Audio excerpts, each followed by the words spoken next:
All righty then, Outliers. Niiamah Ashong here, and thank you so very much for letting us be a part of your journey. We're coming back at you here with an incredible Outliers Edge live conversation where we have three awesome outliers who are not just making things happen in their world, but they're continuing to challenge and expand their status quo to continue to reach new heights and new levels. We have Jonathan, Randy, and Eliav today. I'm really glad to have each of you here. Thank you so much for making this a part of your day. Heck Thank yeah, you for thanks for having me. having Thank you. All right. So, Outliers, in this roundtable here, this conversation is not just between the four of us, it also includes you. So, if there's anything that you're hearing, anything that you're curious about, go ahead and leave a comment in the chat, and we'll incorporate it. We'll see how we can continue to grow in the conversation. What I like to do is make sure the Outliers actually get a chance to get to know each of you. So, why don't we start with you, Jonathan? Would you mind letting us know more about you and the game you're currently playing? Yeah, so I'm Jonathan Schroyer. I live in the Bay Area. Yeah, I've been kind of started off in kind of corporate America, the Microsofts and semantics of the world. And my wife said that I was a little bored, so maybe I should go into the startup world. So I've been in the startup world the last kind of 10 or 15 years. A game I'm playing right now is Civilization. I've been playing that game since 1989.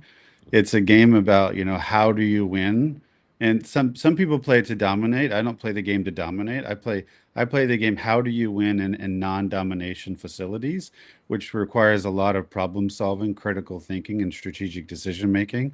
And so that's how I like to think about the problems I'm solving with business is how do I win and complement the rest of the cultures in the world? How do I win and complement other people's in business? How do I create value? That's kind of my MO.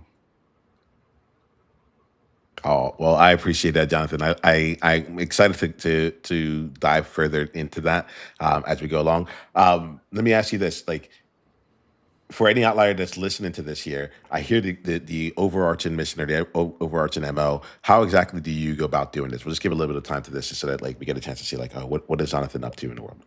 Well, I like to find problems that are in sleepy industries or that just haven't been tended to ever. So right now, the two startups that I have are AI focused startups. Is focus on how do you kind of turn upside down the advertising business because way too much money is spent on advertising and cost of acquisition, and small businesses GMV 3 to 5 million don't have the war chest for that, and so I'm solving a big problem of making them for shorter profitable. And the second AI business is in customer service. It increases the productivity of a customer service agent by 70%, leveraging AI and AI assist. So I really like just to find problems and then how can you help things to work better, faster, and cheaper, and bring that value back to my clients. I love it. Well, thanks for bringing that outlier perspective into this conversation. I'm excited to see how we play with it here. Randy, let's go. Let's go to you. Do you mind letting us know more about you and the game you're currently playing? Yeah, I am located in Texas, and I am playing a game of abundance. And really, a lot of my life and my mission the last few years has been about how do I spread abundance. And it started, my whole life, I was in entrepreneurial, a serial entrepreneur, and building different products, different services. But inevitably, there was always a part about building a team and developing people and giving other people the opportunity and creating duplicatable systems for them to be able to do and get the same benefits I was doing. So that was creating abundance, even though it wasn't maybe on my radar at the time, through all those different opportunities and creating opportunities for people. Now, I'm spinning that out into an automations company that, and solving a lot of problems that small businesses have that has come from our current network of dealers and basically products that we develop to solve their problems we realize can benefit a whole bunch of other businesses. And it's become, I guess I've become broader. I now have a podcast of my own called Tales of Abundance. I wrote a book recently. I've got my next book is already outlined and starting. And so it is manifesting in more ways, I guess, as I get older. Oh, I am loving this here. And one of the things that I'm taking from this is it's a newer concept to me, which is like time be timing, which is like some as time goes on, we can get a chance to keep compounding on the things that we've done. And Randy, I feel like you're already bringing that into this conversation. So thank you very much. Thanks for being here. Eliav, would love to know more about you. Would you mind sharing more about you and the game that you're playing? So my name is Eliyav. I live in Seattle. The game I'm playing right now is winning the World Hot Air Balloon Championship. I'm a hot air balloon athlete, which I know sounds ridiculous that, how do you even steer those things in general? And yes, in competition, you basically try to get to a 10-foot wide fabric X on the ground and drop a sandbag on the X while there's 120 other people doing the same thing you are. So it's like sailing meets chess meets NASCAR as they're bumping into you and off the targets. It's intense and wild. But I only got into competition ballooning because I had an AI company. I'd started a balloon company, got into AI chatbots really early in 2017. Ended up building that where I was working with Fortune 500 companies, building out all their chatbots once AI, OpenAI came out with Drift. And then eventually I was like, wow, I've always told people that if something isn't 50% as fun as what you love doing, you should not do that. And building chatbots and AI went to under 50% to 49. I said, screw it. I'm done with it. And I told all my clients, you're done. I'm going to go run a hot air balloon company. I'm going to go to the world championship. And that's exactly what I did. So now after going to the world championship, European championship, now next on for me is winning a world championship. And at the same time, I fly hot air balloons and we build an awesome company. And we're the largest in the Northwest and still use pretty much AI in everything we do to automate everything. So my game is win a world championship, automate everything. So I have more time to go compete. Can I just follow up here? You talked about these balloons running into each other. Is that what I heard? So when let's talk about real quick about competitions, you understand. So I'm in Austria, okay, at the European Championship, and I'm about 5 feet off the ground, and I'm 80 feet from a target, okay. And here comes Italy coming down. He's in a wind up here coming this way, and I'm going this way real low, and he drops down, bumps me out of the way, and he goes straight on and hits the target dead on, and I missed it by 100 feet.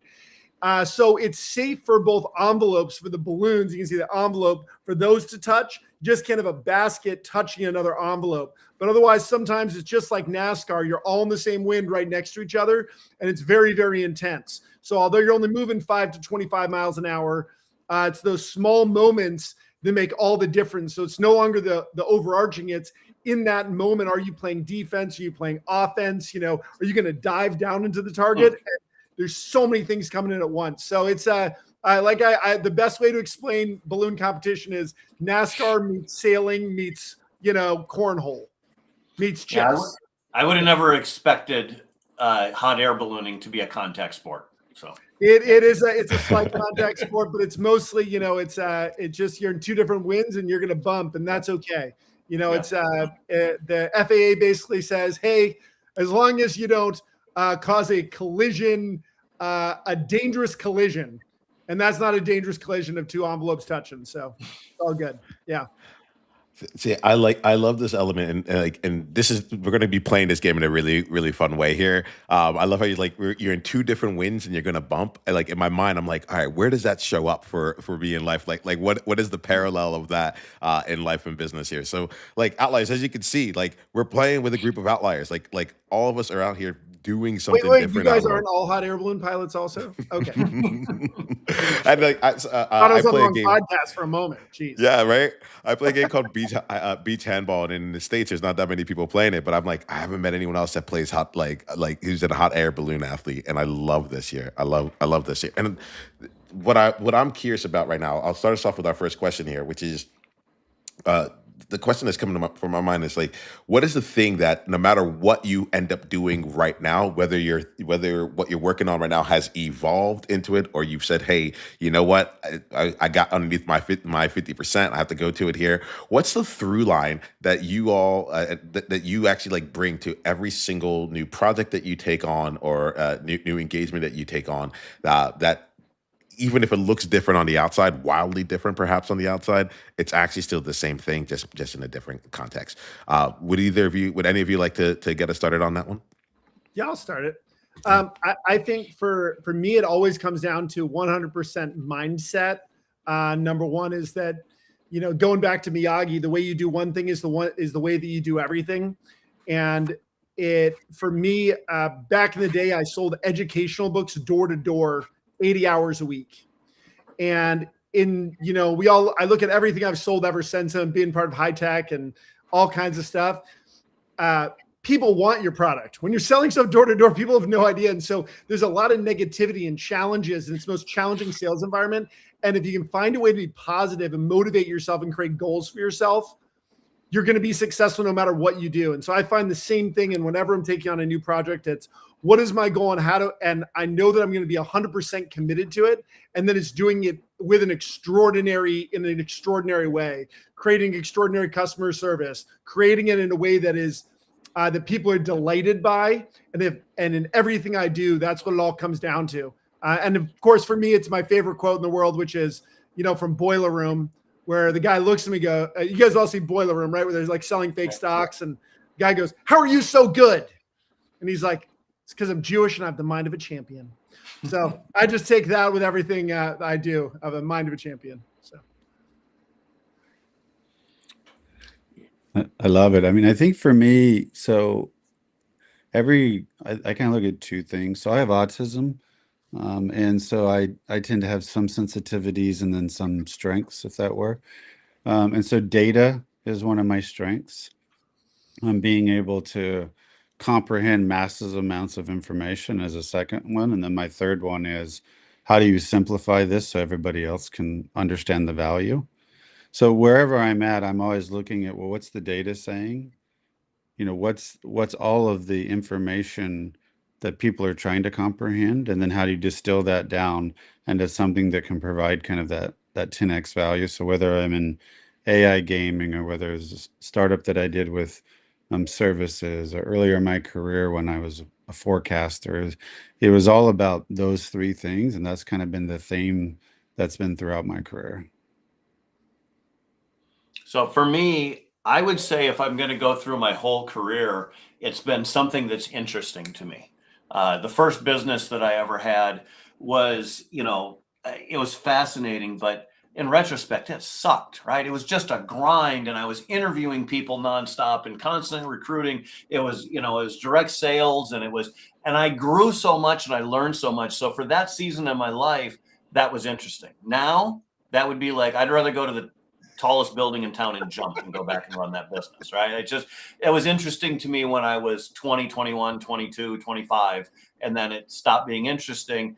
And I walked away from really significant money for that time frame and opportunity. And they were trying to promote me. And I was like, oh my God, if I take this promotion, I think I was 25 at the time. I was like, if I take this promotion, I kind of realized I almost could never leave. Right. And I, even though I didn't have a plan, I realized I had to get out. And I've, done that throughout my career.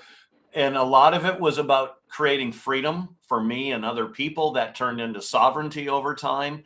And now that's abundance. And, I think about abundance, and it's not just financial, but it's, it could just be more time with family, fun, friends, travel, whatever it is that falls into that. So I would say that it's interesting, and it's moved and shown itself in different ways over the years. That's one of my favorite things, Randy, that I've always told to everyone when they're, trying to figure out what to do in their life, and they're in corporate America and, trying to figure out, hey, can I leave? I'm like, well, you're kind of stuck there because you make too much money.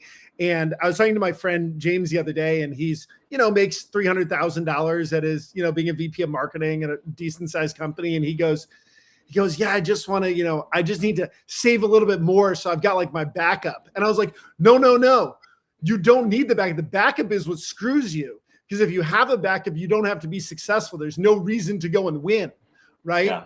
And I go, your backup is you go get another job going a VP of whatever else again, which any of us can all go get tomorrow if we weren't going to do our own thing. And so I totally hear what you're saying, Randy. It's really being able to do that is giant. Yeah. No, I totally agree. I always say the thing that you should bet on is yourself.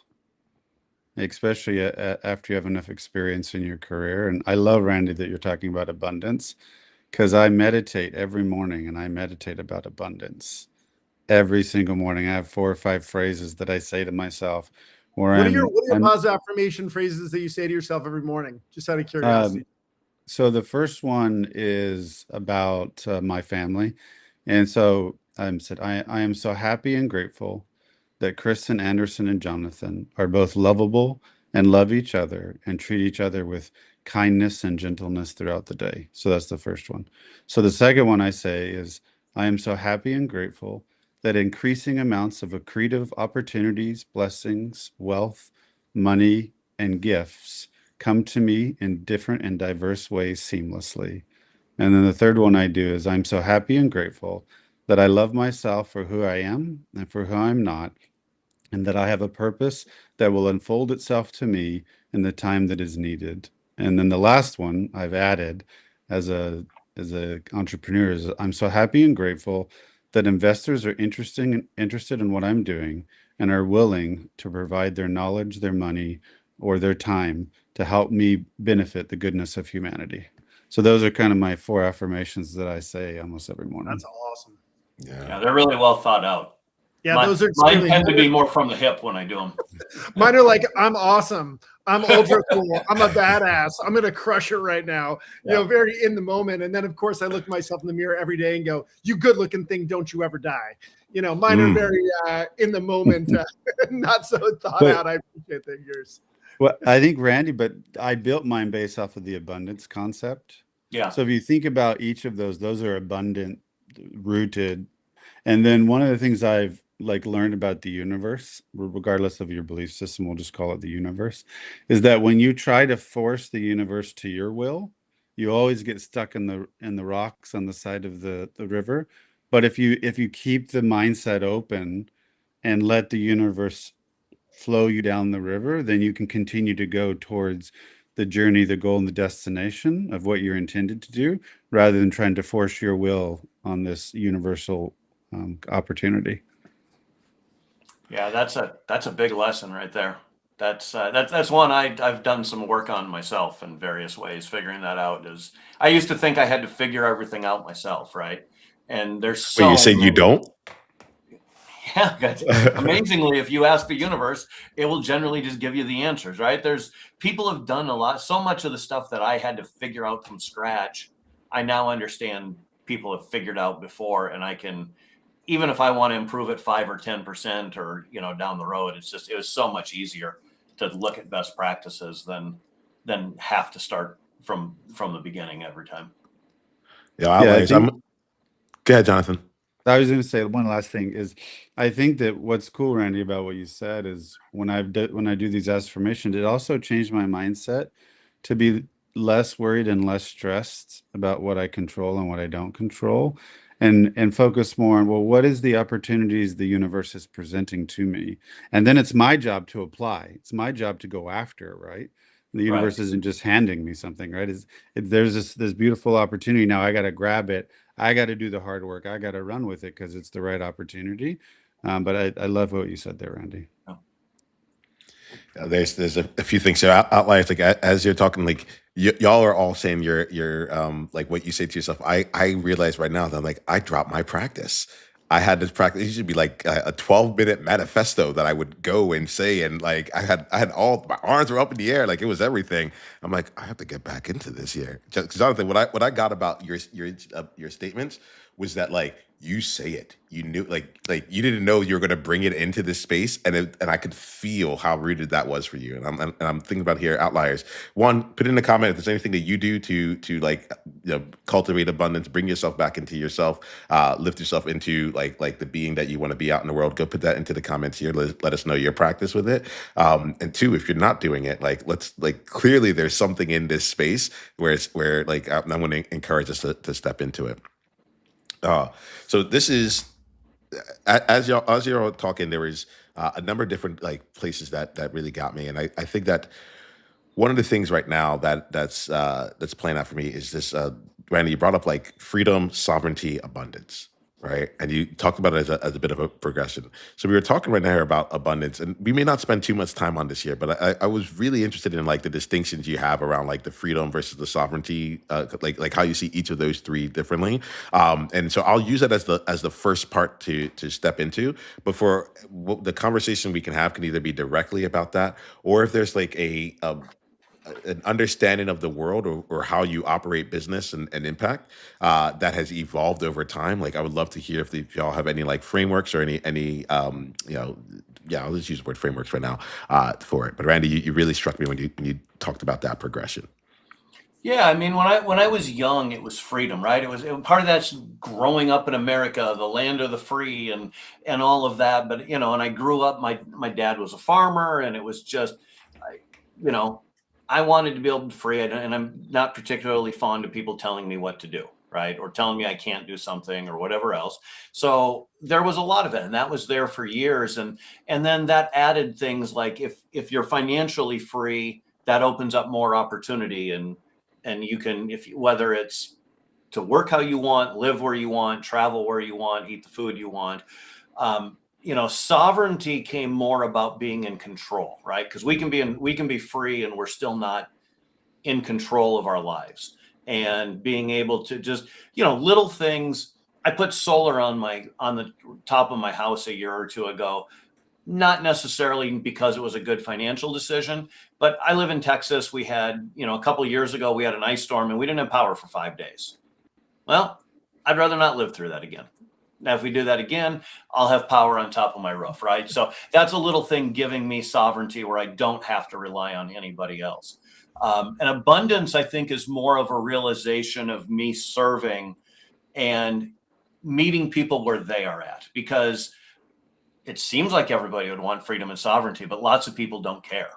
And even if they go, yeah, I'd like it, but they don't really care. So it's more meeting people where they're at, giving them tools or helping them to hit their goals, whatever their goals are, because they have different ideas about how to fix the world and how to change the world. And I think that just if you give people the tools to search, and for them, it might be something as simple as just spending time with family. I mean, I know as I've traveled, one of the most valuable things I've ever gotten is when you go to poor places and you think, oh God, how terrible this looks. But then everybody's smiling, everybody's happy, everybody, like, they don't even know what they don't have. And I'm like, oh, they just have different goals than we have. They're not so caught up in the material things that a lot of times we are in the US and some of that. So, I mean, I could go on about this, but I'll shut up there. Yeah, I think it comes down a lot to community as well. And Yeah. you're talking about, Jonathan, about, stepping into the action when you create something, like when you put something out into the universe, then the action shows up and it's your job to step into it and take it, right? And either you choose that action at that moment or you don't. And one of the things that happened last year, I was trying to figure out a way, like, how do I do more PR, inside of the community? Because like we land on private people's property, right?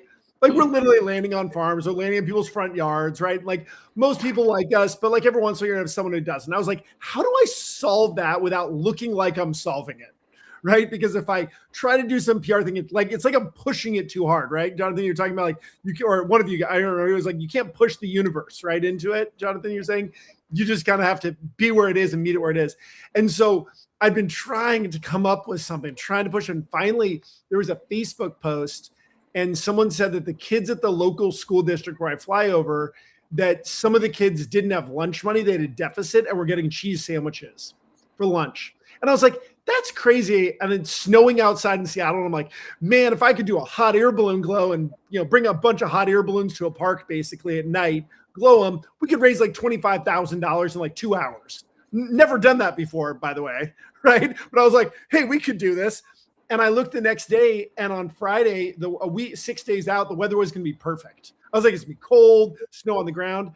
It took literally that action at that moment. It took me an hour, literally got in touch with a farm who was willing to help us do it, got in touch with the balloonist, and I literally put it online. I didn't even know how much we needed, like the deficit of the school. And that was on a Saturday, and by Sunday morning, we'd already raised $12,000. And then all of a sudden, all these community partners start coming in. And it was the abundance was really about like the community coming together for a reason that actually made sense. And ultimately, did it make a huge difference for us? Yeah. Everyone loved us because we raised $22,500 in 2 hours to help kids with food, having food at school, right? And pay off all the school lunch debt. That ended up being $17,000 in credit fund. That was like, it was something that was a goal of mine that I wanted to do. But instead of trying to push it, it was, hey, how do we bring the whole community together? And that was really the abundance, is this amazing community now that we have supports what we do, but also like, I was amazed people coming out of the framework to be able to do it, willing to, like, businesses or individuals donating money. Again, who doesn't want kids to be, not hungry? I mean, like, what a challenging thing to raise money for. But it was an interesting way of trying to pressure something and then finding that the abundance is really bringing community together, and how those communities work together with each of their own goals, but putting it past their own goals to make a difference. And in that making a difference, everyone actually gets what they want. I love that. Yeah. I'm really struck by it right now. Like, so there's an element right now of of the push energy versus the pull energy, the abundant energy versus like trying to make something come to life. And Eliav, as you talk about community, like that hits me really hard, because as we're having these conversations, we're here in this space here, but I know that there's something that I'm trying to build myself right now, and I'm finding and I'm going to bring this in because I respect each of you, and I think we can. I like to see how y'all play, and each of you play very differently. I like that. Like I like your styles here. So here goes a question that's been sitting on my heart, and I think it just became real for me in the last few hours. But I think there are other outliers out here that might be in a similar place. It's the difference between let's go, Eliav, with your story right here. It's the difference between like, oh, maybe we can go raise some money and take an action to like go raise some money. Maybe you get like $2,000 or whatever it is, through that action, and saying, no, we're gonna like go and like raise 25K in 2 hours. Otherwise, it's not inspiring. That's the problem. It's uninspiring when someone says to me, hey, I want to raise $2,000 for cancer. I'm like, why not $1 million? Like, do something that's actually, if it's not inspiring, it comes back to Randy saying it's interesting, right? Like, that's been a lot of conversation. Sorry, I didn't mean to cut you off. No, this is great. I want to keep going because like I'm sitting here like just like, oh, I know that there are different projects that I've taken on that have set a reasonable goal, and it just has gotten there. as a result, it doesn't feel like the average. It feels like the average way, not the outlier way. And so I'm really curious for y'all and like tapping into that, because I know that the outliers listening to this, they've done big things. They're going to continue to do big things, and I think that there's what I feel about y'all is that you have found a way to consistently do big things. And I think that like I'm really curious about that the distinction between the one time energy or the enough to get it by, but not enough to actually break through. Did you like Eliav? I love what you're saying there. Anything else you want to say? Otherwise, I'd love to open it up to you. I'll just say that there was a story I heard when I was first learning to sell stuff, when I was selling books door to door. And I go back to a lot of that because I learned so much of that. I met like 40,000 people, and you learn a lot in training and coaching people. I mean, it's insane. But I remember this story of my manager telling me about like these fleas in a glass jar, and it's like, you put the top on the jar and the fleas will jump and they keep hitting their heads on it, and eventually you can just take it off and they'll never jump out. And there's a variety of stories like that, right? But it's when you have a goal, you only think what's possible is here. You can only hit down here. And it's the same thing of there was another one like, hey, if you aim for an eagle, you'll hit a rock. So aim for the moon and you'll probably hit the eagle. It's setting goals that are high enough. And I think it really comes down to like, is it actually inspirational enough? And when you talk about like doing these things often, this was another conversation I had with a friend of mine. He wanted to do this project about like how marriage is not a ball and chain. And I was like, yeah, you're going to get people together and have a conversation. That sounds absolutely uninspiring in every way. And he goes, well, what would you do? I was like, I don't know, like get a bunch of people together who are going to create cool projects, and like, let's have them in 30 days or 20 days, literally have 5 awesome people together and create awesome projects. And out of that, we created Being Awesome is Awesome Fest. And it was literally just come up with insane community projects, get 5 movers and shakers together and create something awesome. And we literally did it in 30 days. And so I realized that anything can happen in 21 days like a habit. Great. You can do anything you want in 21 days. And I guarantee if Randy, Jonathan, Niiamah, the 4 of us got together and we're like, hey, let's go break a world record. We would come up with one on this call here and probably break it in 2 weeks, right? Or if we came up with it. So it doesn't mean that like you're going to solve world hunger in 21 days, right? But could you create amazing community projects? There was a guy who in one of our things, he had his nonprofit. They were trying to get prosthetic legs for people in Africa, right? Like people who did not have a leg, and he'd gotten 20 legs, and he came to Awesome Fest and we got 300 legs in a week and a half. So it's just having goals and understanding what's actually possible versus what you think you can do on your own. And that's where community comes together, but it's creating something that's actually inspiring that people want to join you in.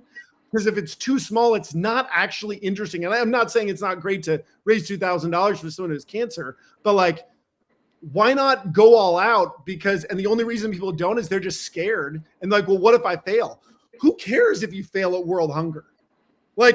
You still help a ton of people or whatever it is. That's the way I look at it. It's create something that's inspiring enough that people want to join you. Otherwise, if people aren't, it means you just haven't created a goal that's actually interesting that people want to do with you. I think it's amazing advice. Yeah, and what I love about it is that it cuts. It's fun, but the truth. The truth hits. It's I'm a colleague who calls herself the meat cleaver of truth. And it's one of those things where it's all right, yeah, if this really had something behind it, people will come behind it. And if you haven't done that yet, then just own that you haven't done that, and let's keep working towards it. Yeah. Jonathan, curious if anything is coming to you on this one. Well, I think kind of supporting Eliav is that, if you set an aspirational goal without too much prescription on delivery, then the universe will be like, oh, okay. That he or she really wants to do something meaningful. That's goodness. If you set an aspirational goal that's selfish, the universe is going to teach another lesson. But if you're doing something for the goodness of others and there's a need, and in this case, a large need, the universe is going to point a lot of energy to you and say, okay, this person really wants to help these other people that really need a lot of help. And let me see what I can do to give this person opportunities to achieve that goal. Whereas if you tell the universe you want to set a small goal, well, the universe is going to be like, okay, well, I'll help this person out in small ways. So I think it does come back to the mindset that you have and what you want to achieve. And it's about how much impact do you want to make? As a human, we can make small impact or we can make big impact in business and philanthropy, but it's our choice. We have to bet on ourselves, put fear to the side, and just believe that have faith that a way will come in front of us if we have a good aligned vision and goal that provides goodness or extensive value to others. Yeah, I love this whole line of thinking, and Eliav has me thinking about it in my own perspective. But from somebody that grew up in rural Minnesota and the people that I thought were rich were lower middle class, right? But those were the rich people in my mind. And for me, it was a lot of steps along the way and a lot of growing and a lot of changing beliefs and mindsets that, I don't know that I certainly didn't have the belief systems myself to think really, really massively when I was 18, 19, 20 years old. But that, it expanded and I learned something and it expanded, and then a new opportunity came and I was like, oh, that's possible. And it just, so for me, it's decades of building on, where I started and what was there, and frankly, changing belief systems. I had a scarcity mindset as a kid, until not that many years ago, and especially when it came to money, at least I had a scarcity mindset, not so much in other ways. Right. And there's, more deeper stuff about there. I had beliefs that if you had a lot of money, you were a bad person.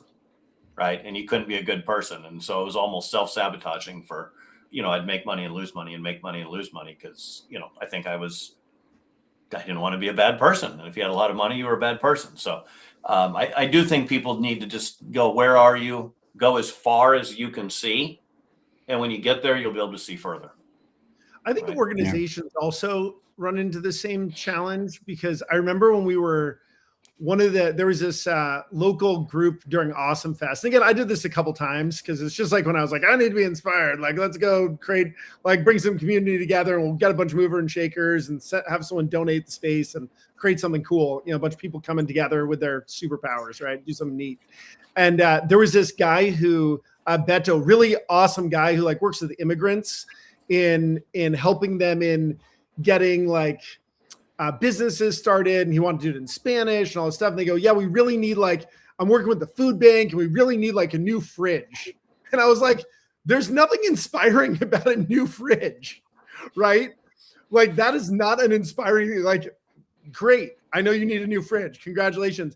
And in the end, we figured it out that the real inspirational piece there was, hey, what if we brought all these people who had started businesses and they come together to help run the event, where then we fundraise and raise $250,000 or whatever. And it was just getting those couple of people on board, but it was shifting, like, what are you trying to do? But it's really hard saying to people whatever they want to do is not inspirational. Is like, really, but I was like, it's just not going to work. Like, no one wants to like be like, hey, will you write a check for $10,000, for that? But, seeing these immigrants and businesses and everything together at this event that we did at this guy's house. I mean, he was just telling people their checks were too small and ripping them up and being like, hey, if it's, not enough money for you, if you're having a hard time, write me a real check. And I'd never heard someone say that before. And that was kind of the mind-blowing thing for me, was when I literally saw someone write a $10,000 check and he ripped it up and he said, write me a real check. And I was like, what? Like, that's insane. But that's when I realized it could be bigger. It's just you weren't asking right, or you didn't have the confidence in order to do it. And it wasn't in a rude way. It was like he knew that person could do it if they were inspired, and they were inspired. And that was his opportunity at that moment. He was willing to, do that, which I didn't have the balls to do, Well, there's something in here as we're talking. We're going to start wrapping up this conversation. I'm getting really energized by it. But like this conversation we're having, like, this is why I bring together Outliers. This is what Outliers is all about, and it's in that element of, like, right now we're using the word inspired, abundant, civilization. Like, we found all these different, like, ways to just say, like, I just have this fundamental belief that, like, the people who are going to shift this world, to uplift it, to change it, to help us get into whatever the next, like, wherever this world is going, they're not going to be average people going after average goals. They're going to be extraordinary people going after extraordinary goals. And the fun thing about being extraordinary is just you're extraordinary, right? It's like you're still a person through it. Randy, when you shared about like you're like, yeah, I had this big scarcity mindset. I was thinking to myself, I was like, what Outliers listening to this and be like, what? Like, the person of abundance himself, he brought the word in and it started from there. What? And like, it really is something extraordinary here. And so I appreciate y'all anchoring us in to more than what the world says we can have, anchoring us into more than just like what's available, and what's convenient. I mean, Jonathan, even when you like, not even, but like when you brought in I call it my manifesto. So like, when you brought in your abundance clause, I was like, this is so beautifully in depth and complete with what you want. Like, I know, like, I could see you giving the sign to the universe. Like, I'm clear on this is what it is that I'm looking for. It is not just like, I'll take whatever you give me. It was like, it was inspiring. And I think that you three have done a wonderful job living that. I know you live it outside of this space, and I'm really grateful that you brought it in here, because I know for myself, I've had goosebumps like multiple times throughout this conversation. Like, Outliers, here's the thing, let's not just leave it right here. Like, let's go out and act on it. So like, my ask here is, if you're watching this live, go ahead and leave a comment in here around like how you might be acting on this. If you want to listen to this later on, I think you like reach out, let Jonathan, Randy, and Eliav know how this conversation has done something for you here. In fact, share it with someone in your world. Share it broadly, but also share it with someone who needs to hear this, who's sitting there and it's like, oh, that's what I should have done. I should have ripped up the $10,000 check. Got it. because we're not hearing these kind of things in our world, right? We're like, we're hearing, be grateful for what you can get, ask them all, like it's just totally different. It's totally different. So I want to make sure that we have enough time to wrap up here with space. So the way that I like to wrap is that I'm going to have each of you, if you're good with it, share a way for outliers to go deeper down the journey with you. All right. So I like to say at this point, the outliers are taken care of. If anyone who wants to go deeper down the journey with you, enter your world, be served by you, be connected with you. Let's find out the best way to do that. And we have this conversation. I've been sharing some of the insights that I've been having throughout. I'll be really curious if there's an insight that you got throughout this conversation as well, right? So, what's something that you're leaving this conversation with? And my ask is that, like, if nothing's coming to you, don't force it. Like, it's all right. You don't have to share one. But I think it'd be really great for us to. Well, actually, the way that I choose to end every conversation is we share how we go deeper, and then we share an insight that we got from it. And I think I like to go the reverse order. So, Eliav, let's start with you. What's the best way for outliers to go deeper down the journey with you? And then what's an insight you've taken away from this, if anything? I think you can always follow me at Seattle Ballooning on Instagram and see me at the World Championship, crushing some folks and bumping into them. But I think the biggest thing that I took away from this was actually from Jonathan. When you talked about and you had those so specific in your affirmations that you do each morning, and I'm going to retake that on where I used to write about my future week of what it was going to feel like on Sunday. And every Sunday I'd write a full thing of like, hey, it's Sunday, March 12th. I feel amazing. I feel like Goliath, the top of the world. I'm a superhuman, and here's what I accomplished this week and how I made a difference. And because it really creates who you are, and reading that 3 times a day. So you've got very specific ones you use throughout your life or on a daily basis. And although I use a lot of positive affirmations throughout the day, whenever I do things to pump myself up, I think recreating that and going back to that on a weekly basis is what I'm going to do to really create my future each week of what I want. And so I really appreciate that, Jonathan, of you sharing those, because it's those are well thought out and not that was not off the cuff. And it makes it makes an impact to understand why you're. So thanks for inspiring me there. I really appreciate that. Thanks, Eliav. Very kind. Mm-hmm. Jonathan, why don't we come to you next and let us know how we go deeper and an insight you got. So I think if folks want to get a hold of me, they can look up Jonathan Schroyer on LinkedIn, most likely the only one, or Jonathan at chiefcxofficer.com. I think for me, like, I want to bring together, the thing that was said by Randy and the thing that was said by Eliav. So Randy talked about abundance. Eliav talked about community. I want to bring those together and talk about how we lift the ecosystem. So are we ecosystem builders? And if we're ecosystem builders, then when our boats rise, everybody's boats rise. And I really think that's the opportunity of helping people shift to the next vibration, the next frequency, out of their mindsets that they might be in today into their mindsets of what they can be. To be the most amazing version of themselves. You have to have a network, you have to have an ecosystem, and you have to believe to achieve. So those are my thoughts. All right. As far as where people can go, I'm on social media. I'm not very active on most. I'm probably most active on Twitter or X. And I'm the only, but I'm on LinkedIn and other places as well. I'm the only Randy Lawrenson on the planet that the name is spelled my way, so I'm pretty easy to find on those usually.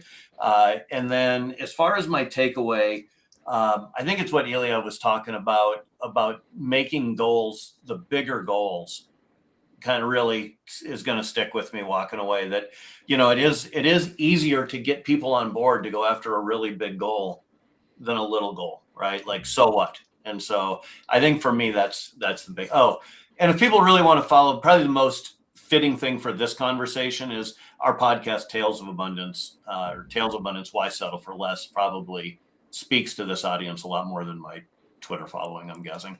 Yeah. Well, I wanted to say thank you all for bringing all of you to this conversation. Like, you really helped us see what is happening on the inside as we create the things that are that we all get to see on the outside. And for that, I am deeply, deeply appreciative. Outliers, until the next time we talk, be you